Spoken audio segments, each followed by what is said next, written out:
The state adduced evidence in order to discharge its owners to prove its case against the accused.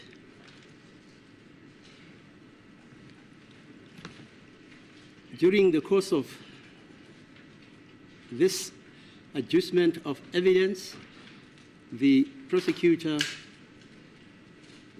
then decided to lead evidence which related to what he terms statements, confessions, warning statements, and or pointing outs. And it is at that stage that the defense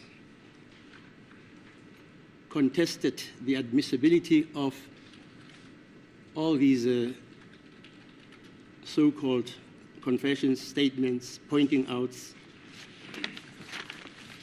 and proffered to this court certain reasons which are on record. Because there is a dispute regarding the fact whether the alleged confessions were freely and voluntarily made in terms of Section 217 of the Criminal Procedure Act without coercion and torture. This court then declared that a trial within a trial should be held in order to adjudicate the contention by the state which alleges that such statements, pointing out and or warning statements were made freely and voluntarily, whilst the defense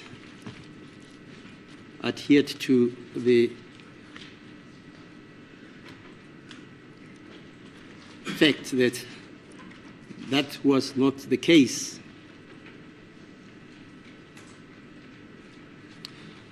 The state then called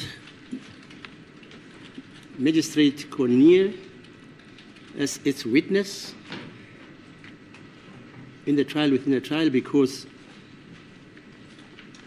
she apparently is the person who presided over the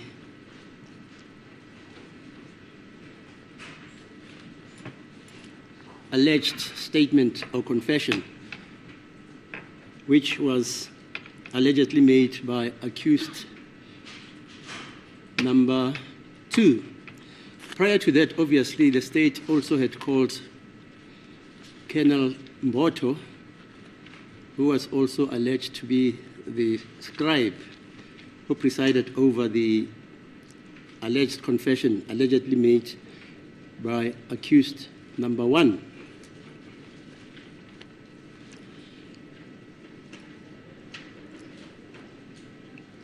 Now,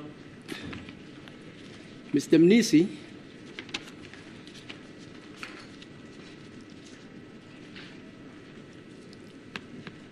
addressed this court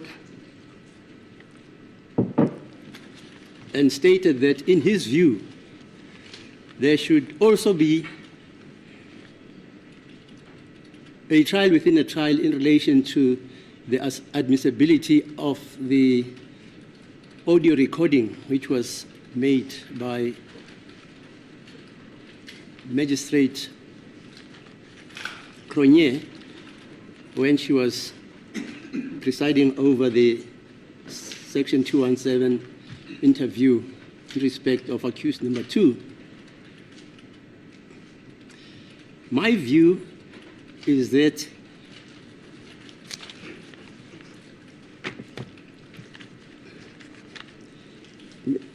maybe I should commence by saying the defense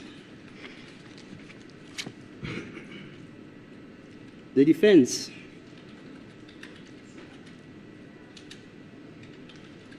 was given an opportunity by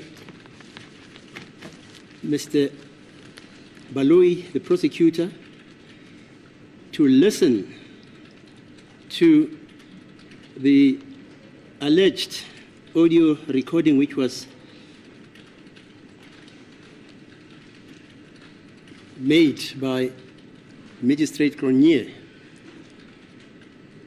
This emanates from the fact that after Magistrate Cronier had given evidence and before she was cross-examined, the state, through the aegis of Mr. Baloyi, had indicated that it was in possession of an audio recorded tape, but had stated in court that the state was not going to utilize same and try and admit it to the evidence in the trial, within the trial. Subsequent to the state changing its mind, and that occurred after the defense had had the opportunity of listening to the tape. The state then said it would appear that in order to bolster its case, it intends utilizing that audio tape and introducing it to evidence because Mr. Baloyi stated that it appeared that the allegations regarding the questions and answers which were elicited and presided over by Magistrate Cronier in what is termed the pro forma format, which is structured on 9 pages and 13 paragraphs, where the information which predicates and precedes the admissibility of a confession or statement has to be argued before this court after the elicitation of evidence and counter-rebuttal evidence by the accused.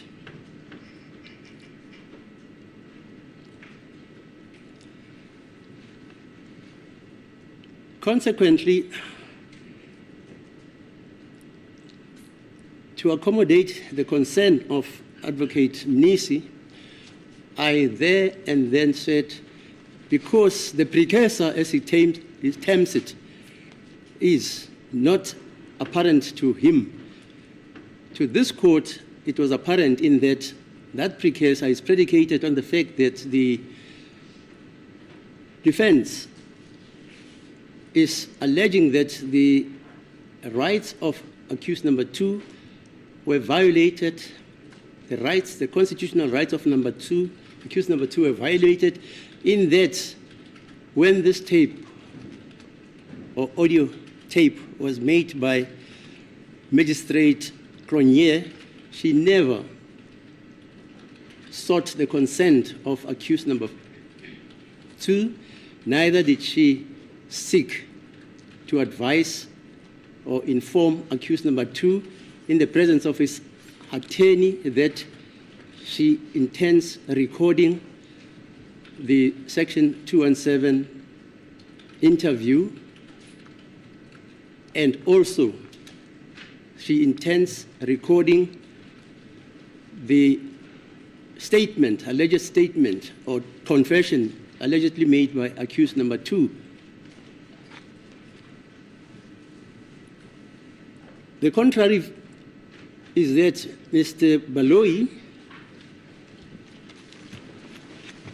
states that even though the audio recording was made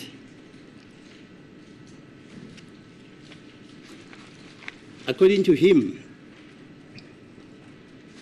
it was within the state's right to present that evidence. Consequently, then, because there is a dispute regarding the admissibility of the audio recording, this court, because of the fact that there is no dispute from Mr. Baloyi representing the state that Ms. Magistrate Cronje never ever told accused number 2 that he intends recording the section 217 pro forma question and answer, and also that she intended recording the subsequent allegedly made statement by accused number 2.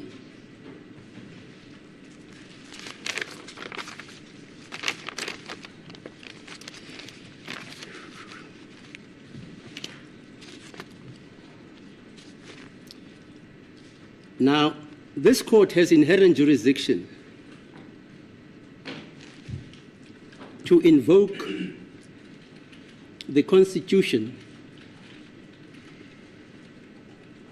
peremptorily, actually, in fact, the invocation of Section 35, where the rights of accused persons are encapsulated and enshrined. In this instance, the court found it not expedient, when there is no dispute about the fact that this recording of the Section 217 interview presided by Magistrate Cronje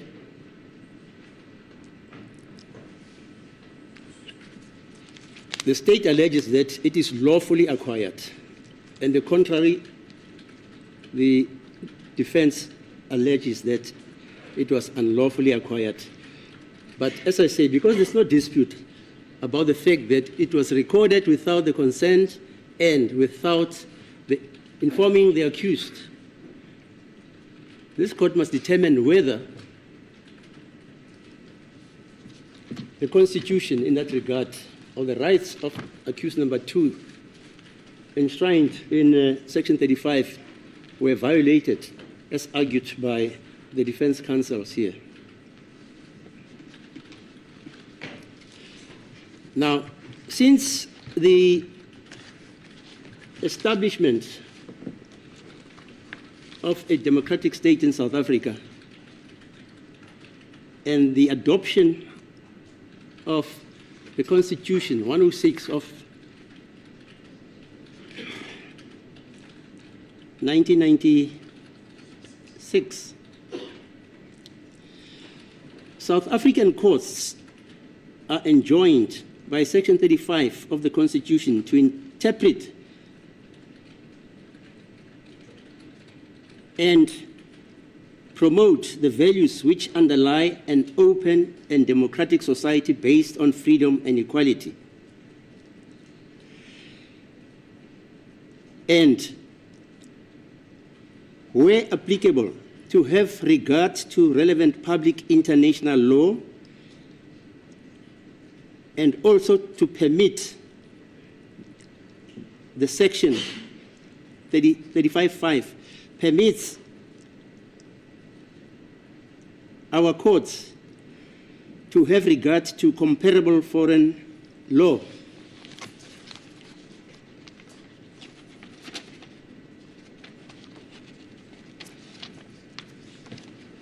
Kentridge,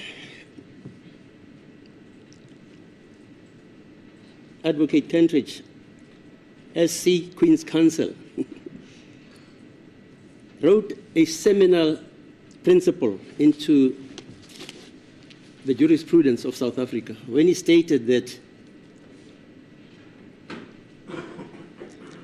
because our constitution is also based on a Bill of Rights, criminal trials in South Africa and criminal appeals should be conducted in accordance with the notions of basic fairness and justice.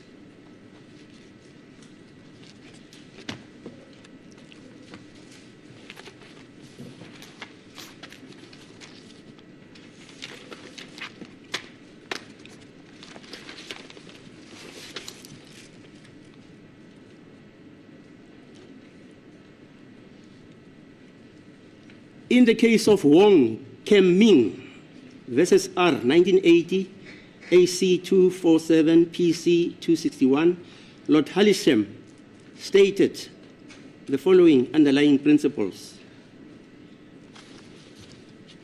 Any civilized system of criminal jurisprudence must accord to the judiciary some means of excluding confessions or admissions obtained by improper methods. This is not only because of the potential unreliability of such statements, but also, and perhaps mainly because in a civilized society, it is vital that persons in custody or charged with offenses should not be subjected to ill treatment or improper pressure in order to extract a confession. It is therefore of very great importance that courts should continue to insist that before extrajudicial statements can be admitted in evidence, the prosecution must be made to prove beyond reasonable doubt that the statement was not obtained in a manner which would be reprobated and was therefore, in the truest sense, voluntarily.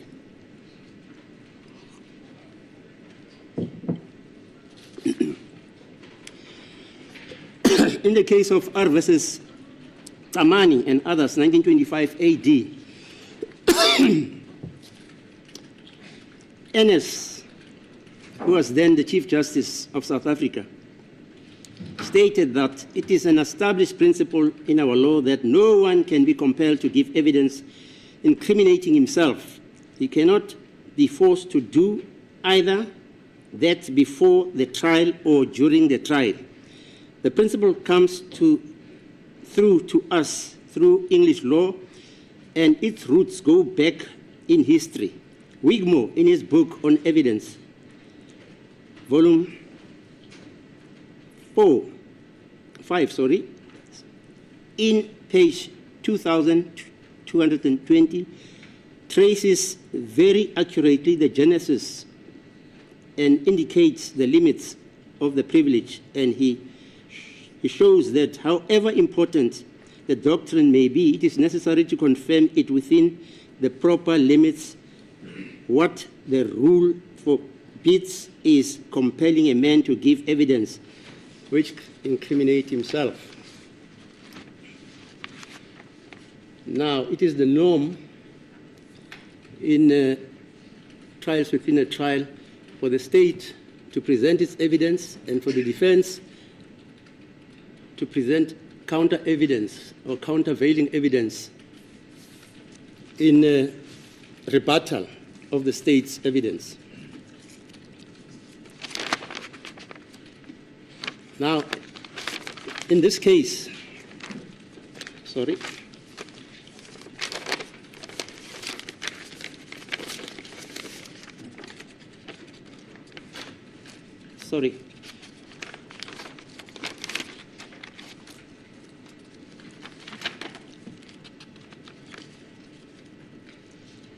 This court has to decide whether the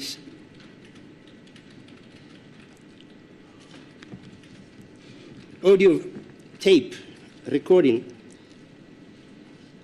when it was made by Magistrate Cronier,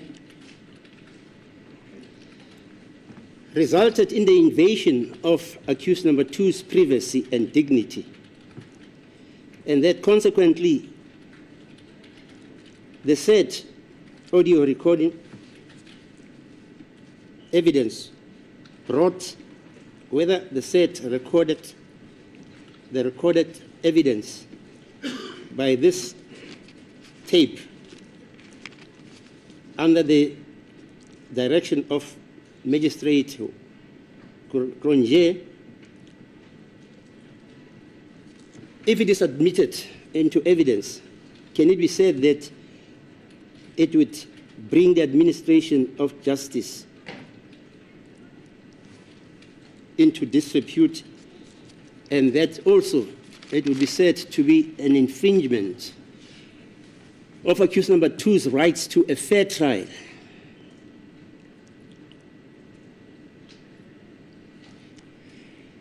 The gravamen of the accused submissions, counsel submissions, is that the reception of the impugned evidence, which is encapsulated in this audio recorded tape, would violate the accused's fundamental rights enshrined in Section 35 of the Constitution. The question is whether it could be argued that this tape can be said to be lawfully made in view of the fact that Ms. Kronje, the maker, was acting in the course and scope of his capacity as a magistrate who is presiding on behalf of the prosecution.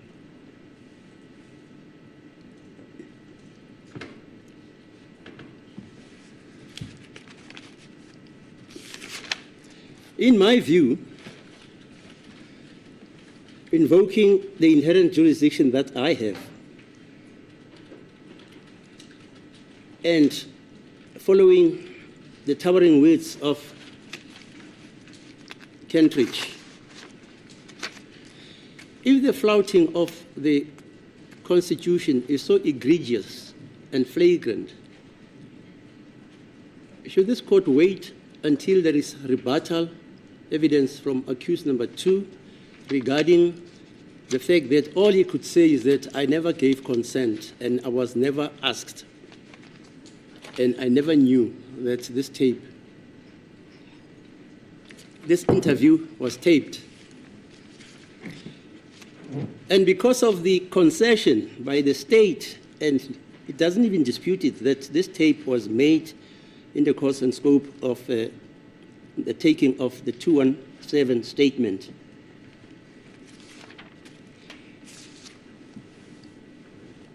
This court has all the evidence regarding that exigency of legality.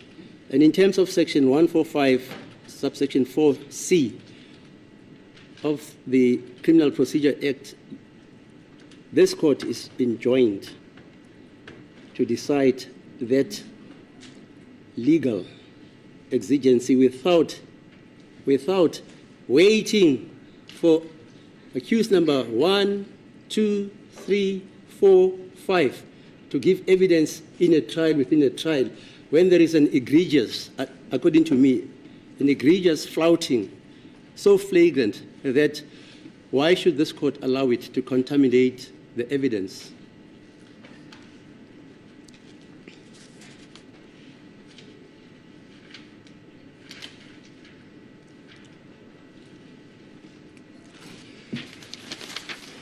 Consequently, the reasoning this court utilized is the following.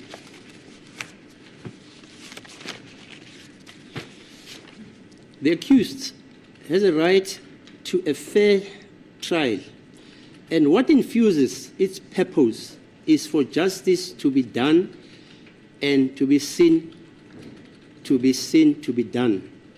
In considering for the purpose of this case before court,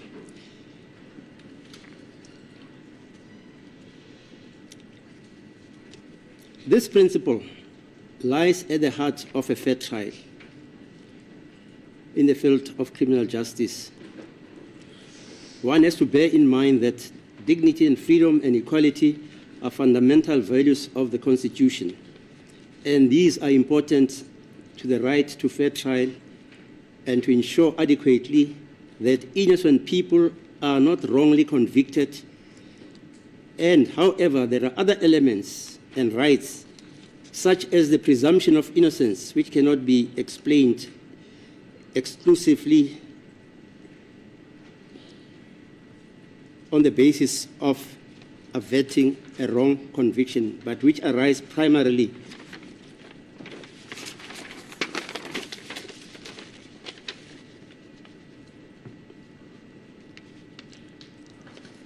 together with the right to privacy.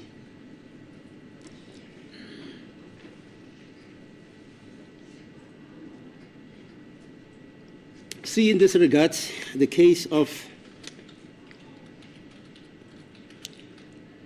the Director of Economic Affairs and others versus Hyundai Motor Distributors, Pty Ltd and others, 2002 SACR 349.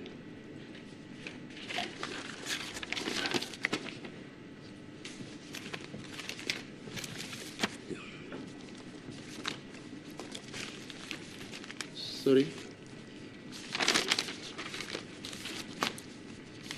In my view, the submission by Mr. Baloyi that the inception and monitoring bill is applicable in this case, I beg to differ with him. It is not.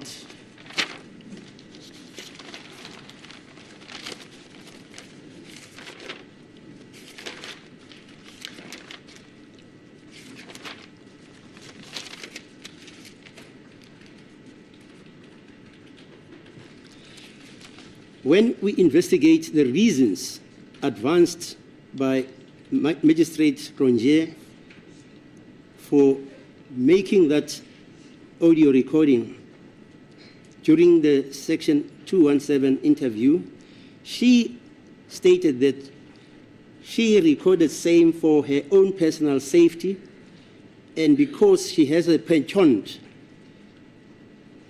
for recording any of her duties when she is at work and where there is no recording devices.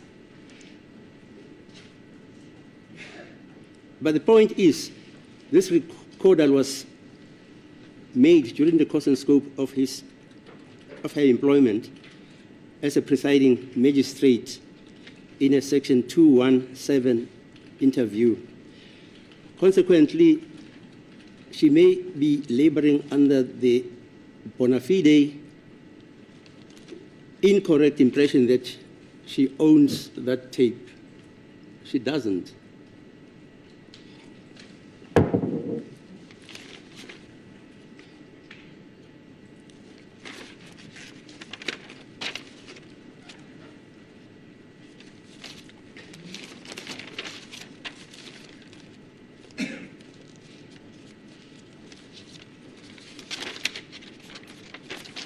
Sorry.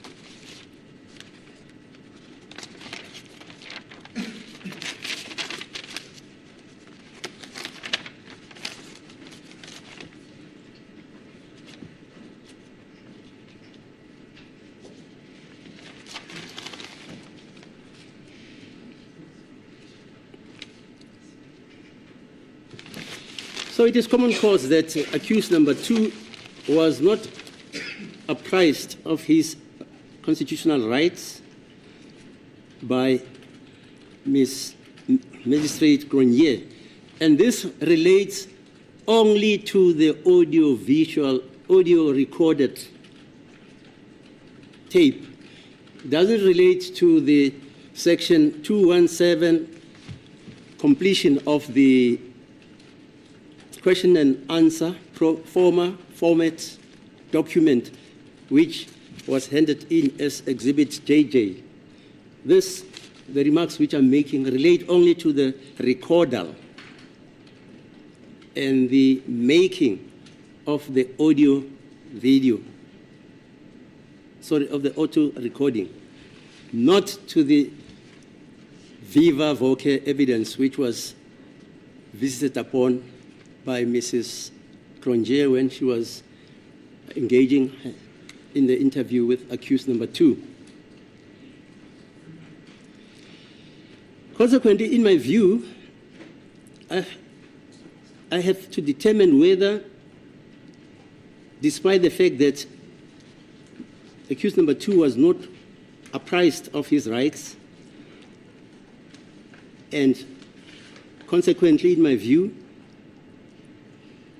he was not informed whether she would acquiesce to the audio recording of the entire Section 217 interview and also of the alleged statement or confession which accused number 2 made.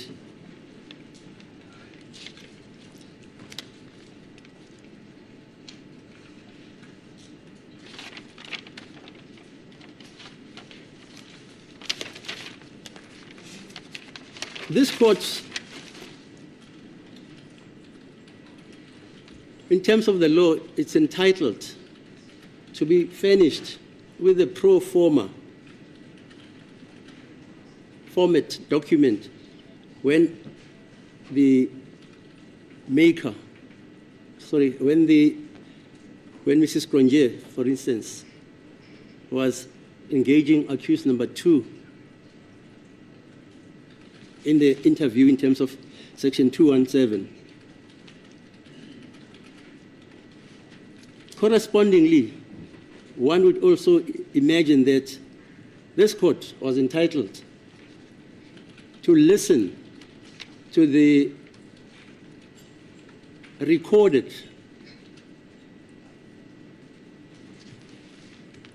pro forma questions 1 to 13 of the audio recording. But the defense objected and said that this court will only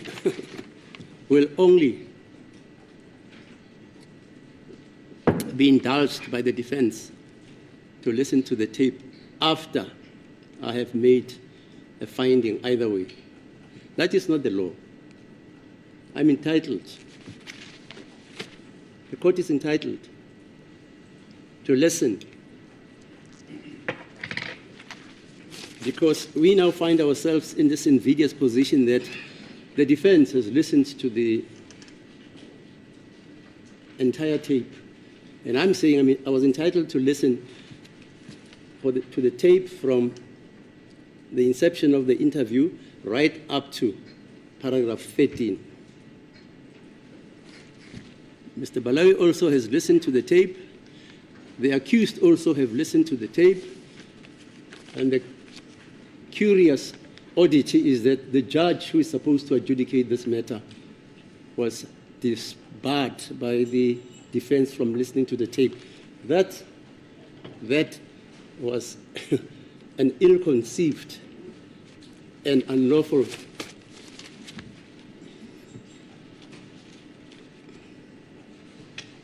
but that as it may.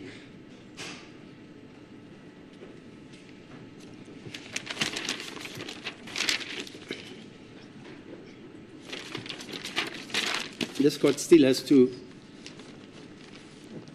deliver these judgments.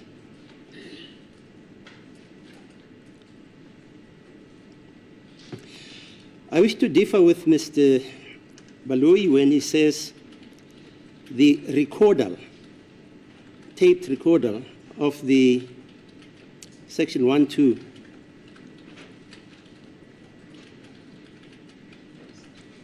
interview and even of the alleged statement or confession made by accused number 2 is merely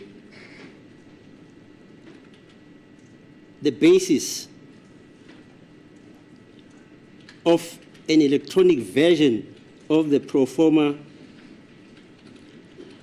question and answer, that is Exhibit JJ. I beg to differ. Mr. Baloyi himself advise this court that there is a difference between what is annotated in the pro forma document, the question and answer document, and what was deciphered when listening to the recording are two different versions, according to Baloyi, in that this is what persuaded him because of the extra information which he gleaned from the tape, that he should adumbrate and bring an application to tender that evidence before this court.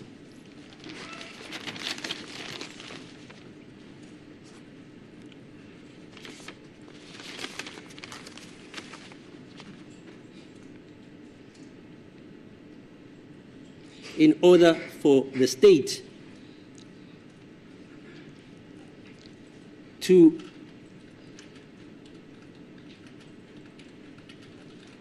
supplement the evidential material in the pro forma question and answer, which was completed by Magistrate Ronye,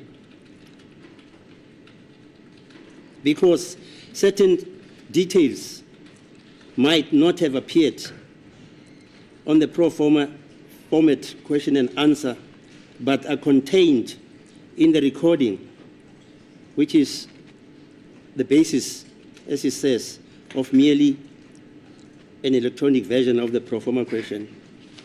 No, it is not.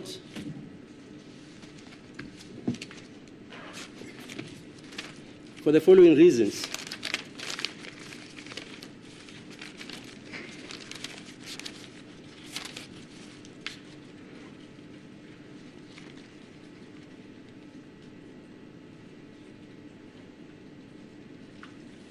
Sorry, from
okay.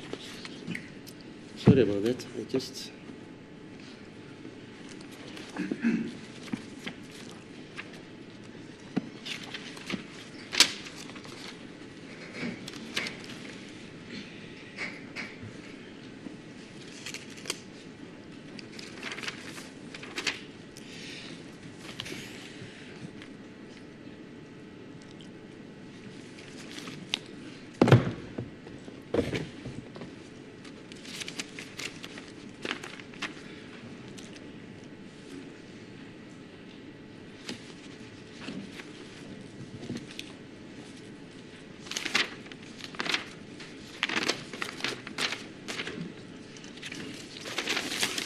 sorry.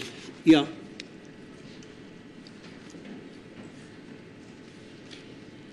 Yes, for the following reasons.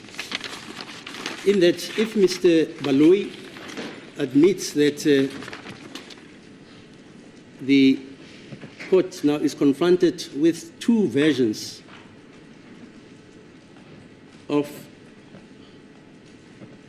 the interview of the Section 217 interview presided over by Mrs. Magistrate Ronje, it means that we have the original real evidence and the supplementary evidence, which is derivative evidence, and not conscriptive evidence, as recorded by Mrs. Cronje.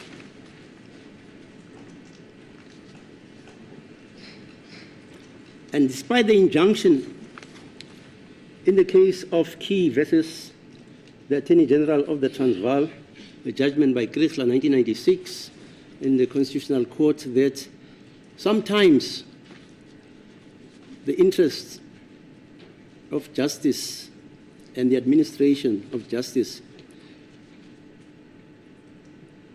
would be relaxed to allow that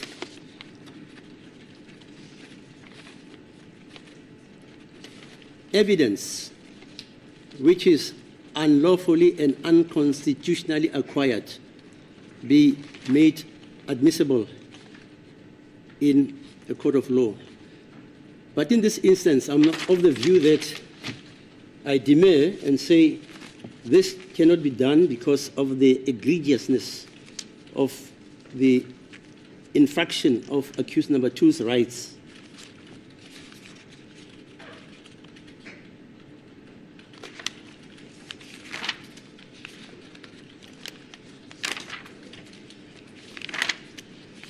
And further, I've already said that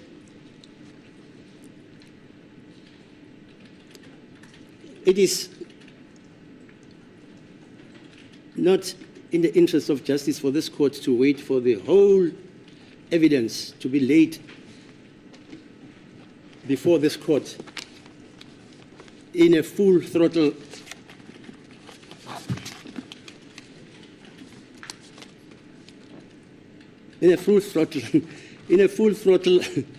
application with rebuttal evidence, and thereafter come to a decision, because of the fact that, as we all know, decisions which or rulings which are made on admissibility in trials within a trial, those decisions are interlocutory and may later be reviewed. See in this regard R versus Musekiwa and others, 1965, 3 SA 529 SRA, a judgment of McDonald AJP, where at 530J it was said, it is important to bear in mind that a ruling of admissibility is not final. Relevant evidence led in the main trial may be taken into account by the judge or magistrate when reviewing his decision on admissibility, no matter what the source of such relevant evidence might be. There is no reason why this should not also be the position with regard to when a trial within a trial is held. And another point is that in S versus Muchindu 2002 SACR 313, Witwatersrand, Schulz, as he then was, at 3161, stated that a ruling on admissibility in a trial within a trial is interlocutory and may be reviewed at the end of the trial in the light of later evidence. S versus Mkhwanazi 1991, 1 SA 736A, this principle in fact shows that subsequent evidence in the main trial may decisively alter or affect the determination of the issues in the trial within the trial.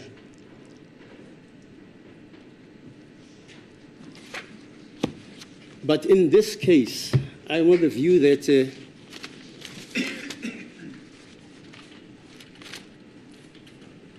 the accused number two's rights to a trial, to a fair trial, were infringed by the making of the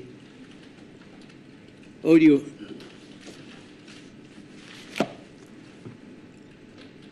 the recording by the magistrate Ronje. And consequently, as from the time the accused number two's rights were infringed in that manner, this court doesn't have to speculate that perhaps the accused number two would have later said he doesn't mind that these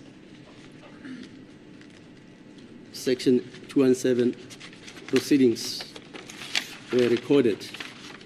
But this court is enjoined to declare evidence which was acquired unconstitutionally to be inadmissible, as I'm doing about the very recordal of the Section 217 interview from its beginning to its end.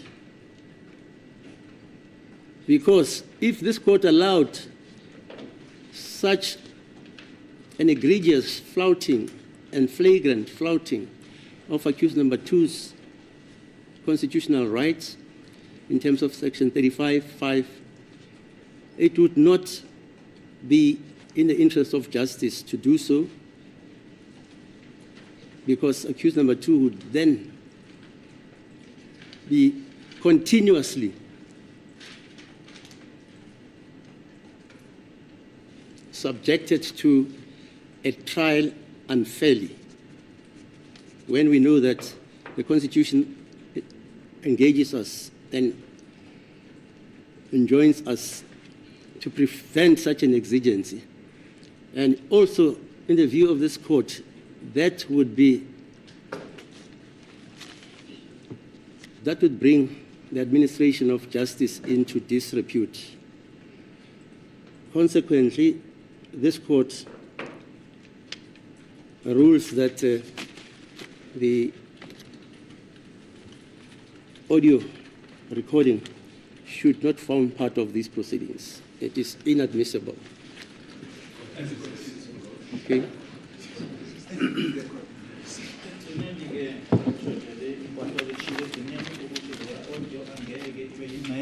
yobufakazi bala inkantolo ishike ngokomthetho ukubhekela phansi kwamalungelo akhe ummangalelo wesibili inkathi ke engatshelwanga ngayo i-recording isiqumo ke senkantolo ukuthi ayingeke ibe ingxenye yobufakazi bala enkantolo i-audio ukhulunywa nge-audio nje kuphela noma i-recording umagistrate awayenzi. Okay. Ms. Kronyi is available for further cross-examination on Exhibit JJ. Right. Ms. Kronyi, she's just outside.